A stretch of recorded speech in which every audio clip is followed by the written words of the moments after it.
Okay, my name's Alasdair Rutherford. I'm a senior lecturer in social statistics from the University of Stirling. I'm going to talk about linking web scraped data. So we've heard a lot about all the different types of data, and data is everywhere, it's all around us. So why on earth do we want to make more of it by going out and scraping websites?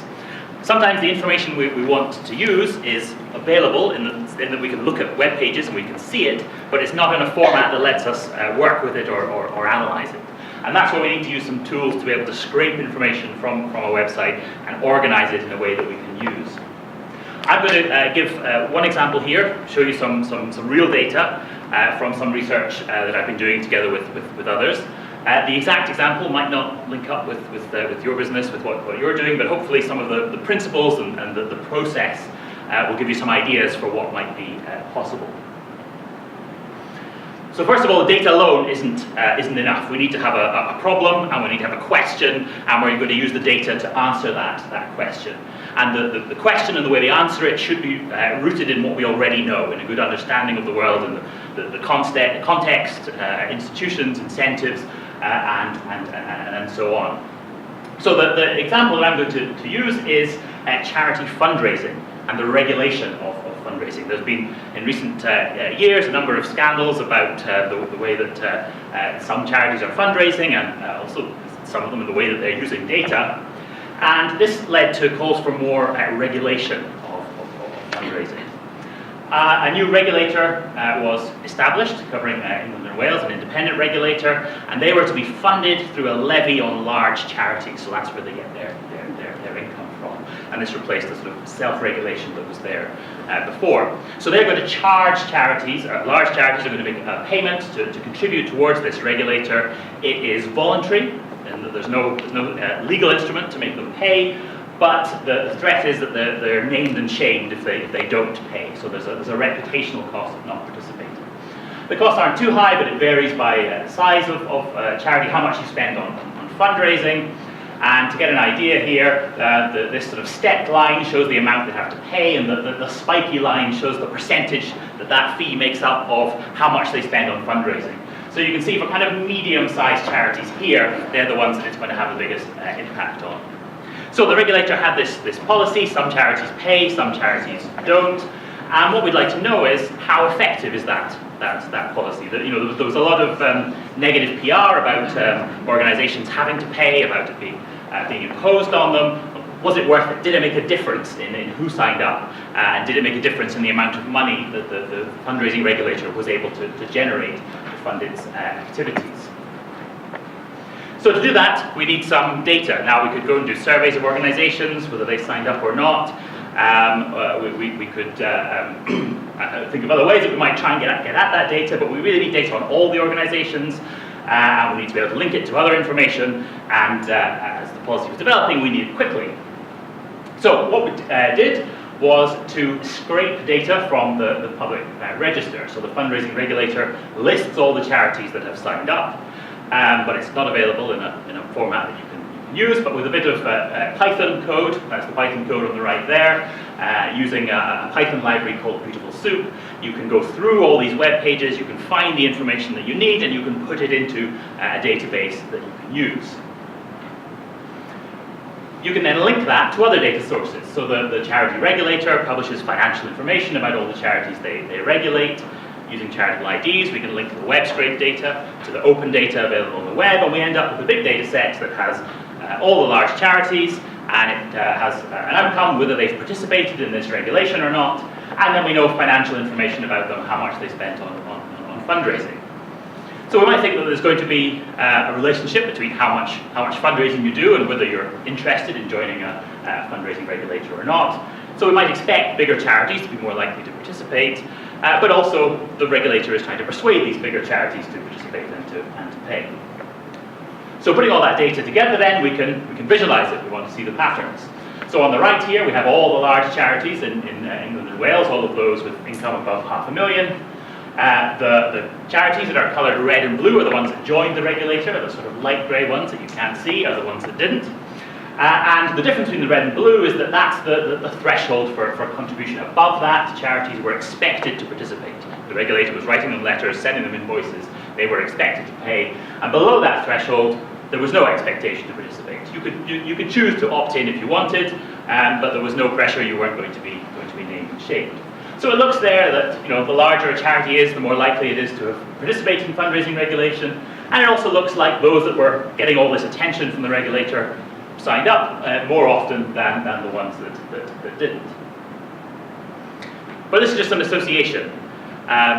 It's quite reasonable to think the larger charities would have opted in anyway, would have participated in fundraising regulation. So did it make a difference that the regulator said they had to, and that they imposed these charges? Was that the right thing to do in terms of encouraging participation? Did it make a difference? So we heard from Vernon earlier about correlation and causation. We know that correlation and causation are different things. For example, if we wanted to know how quickly the next train is going to come, we could count the number of people on the platform. We'd find a pretty strong correlation. The more people on the platform, the quicker the next train is going to come. If there's a few people, then it's probably going to be a little while. That association would be pretty powerful. If you're running to catch a train, you're not sure if you've missed it or not, you arrive on the platform, have I missed it? You look at the number of people, that's going to be pretty useful information in that association. However, if your objective is to make more trains come, increase the number of trains, it's not going to work to pay all of the people to stand on the platform.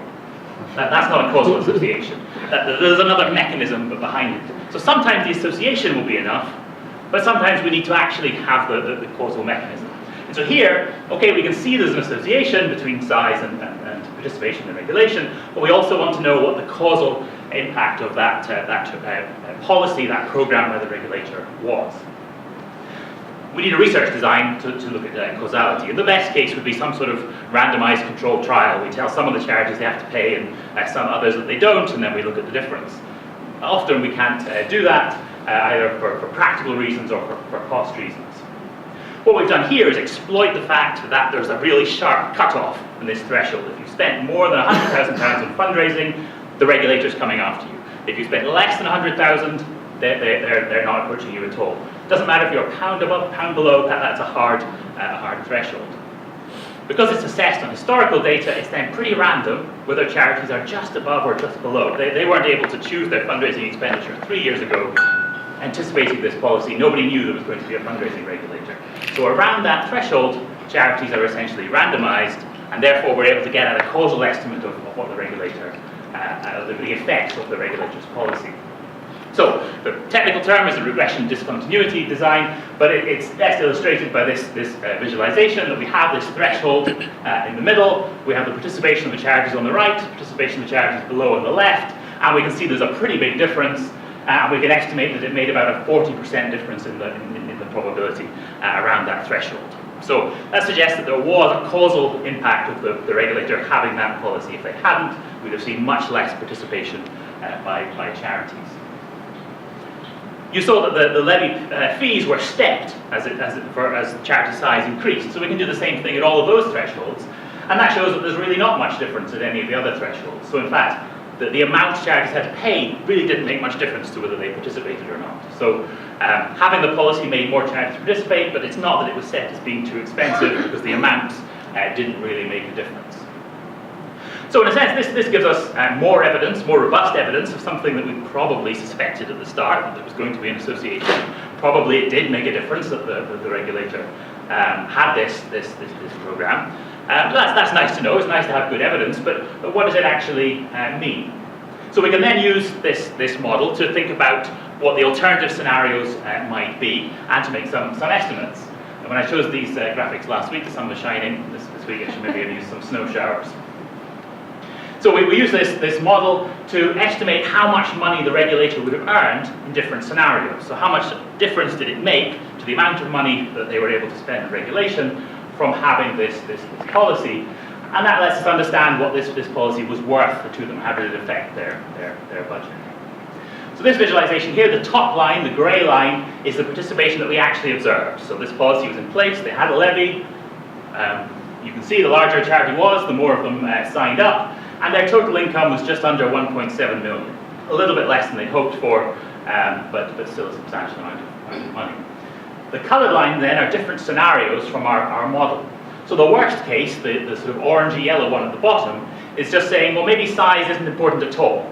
and in fact the level of participation we'd have seen without this policy would have just been the same as it was amongst the small charities that weren't affected by it anyway. In that situation, income would have been just over 400,000. It's more realistic to think that there is an association in size, but then there's also this causal effect that we've estimated, and that's the blue and the red lines in the middle that are slightly different variations. And what that says is that our model suggests that the regulator would have seen income of just under 800,000 without making it mandatory, without having this policy, just from the fact that larger charities and some charities would have opted in anyway. That's a pretty substantial difference, less than half from what they actually observed, and suggested it made a pretty big difference to their income, the fact that they had this policy that they were threatening to name and shame charities that didn't participate. But then, having done this analysis and having some nice graphs and some technical results, we then need to return to our knowledge, our context, where we started, in order to filter our results through that to actually come up with conclusions that lead us to action or inform what we might do next. So, trying to summarize this in a way that we could actually communicate to other people or act on, the analysis suggests that we really did need this levy in order to get the number of charities participating that we observed, particularly amongst the medium-sized ones. Many of them wouldn't have participated in the regulation if there hadn't been this threat. Secondly, they didn't get the pricing wrong. They didn't make it too expensive. The steps pricing really didn't make a difference to charities' participation. That wasn't the binding constraint as to whether people participated or not. One thing they might consider is making it more expensive if they wanted to raise more money, but that comes with all sorts of other implications. This analysis suggests that charities put a pretty high value on their reputations, that the threat of being named and shamed was a real one. And then fourthly, it did have a big impact on the amount of income that they were able to raise. That having this levy scheme threatening to name and shame charities was probably worth about £800,000 to the regulator, just about half of the income that they had. And without doing this, there would have been far fewer resources for fundraising regulation. So this brings us back around the circle then. We've seen how we can combine different data resources, from scraping them from open data, merging them together in order to address a well-defined question that's rooted in the knowledge, what we already know about the institutions and incentives and so on. By applying a good research design to that, we're able to get at causal effects. We don't always need causal effects, sometimes the associations are enough, but often we do want to know whether it actually makes a difference what we're doing in some program or policy. And then thirdly, we have some clear implications that the regulator could use for evaluating what they've done and making future decisions about whether they would adjust the program or what they might do if they want to increase participation. So we made a contribution to knowledge. In doing so, that brings us back around the cycle. New knowledge always leads to new questions, and then we can go around again with further research. Thank you.